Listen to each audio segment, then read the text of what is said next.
On this edition of VLGA Connect, we speak with Rose O'Leary, who is the Community Engagement Officer Gambling at the VLGA.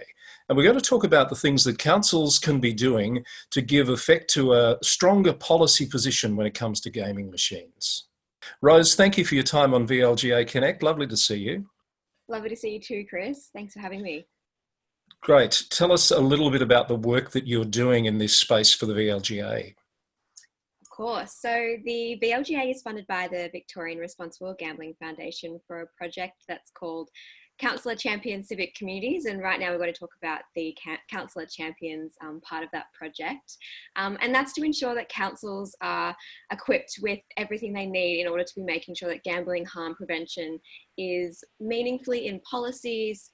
We're helping councillors pass motions that might increase the impact of gambling harm prevention, and also in municipal health and wellbeing plans, which will be renewed next year. So it's all kinds of different things, and it often pops up, different work in this area often pops up when we least expect it as well. So yeah, even in this time, we'll still be doing lots of work in this area and working with councils. So we'll come back to the Municipal Health and Wellbeing Plan in just a moment. Firstly, on the policy side, why is it important that the policies are reflecting this issue of gambling harm?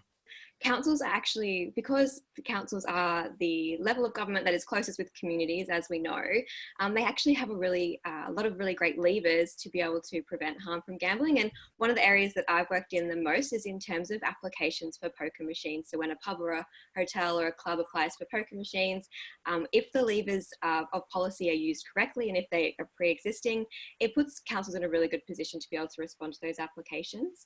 And it also comes in handy with working with the hotels and clubs to improve harm minimisation approaches that they might be using in their venues as well. So then how does that differ from the Municipal Health and Wellbeing Plan, which you rightly point out once we get into the new term of council after elections this year? That's one of the key tasks for every council. How can the Municipal Health and Wellbeing Plan reflect this issue, do you think? Yeah, so the municipal health and wellbeing plans are able to give a kind of bird's eye view approach to different policies that might come on from that plan. So that could be a gambling harm prevention policy, or it could be a policy that is reflective of any kind of wellbeing and health promotion or public health. So we kind of think that it is setting that precedent for all of council's policies flowing on from there, and it also influences the Victorian government health and wellbeing plan a few years later when that will be revisited as well. And it's my observation in recent years that the Municipal Health and Wellbeing Plan, the council plan, and the longer term visioning pieces that councils do are more tightly connected these days. So you would obviously be looking to see the issue of gambling harm embedded in all of those pieces of work. Absolutely, yeah. We've been speaking with Rose O'Leary, the Community Engagement Officer for Gambling with the VLGA.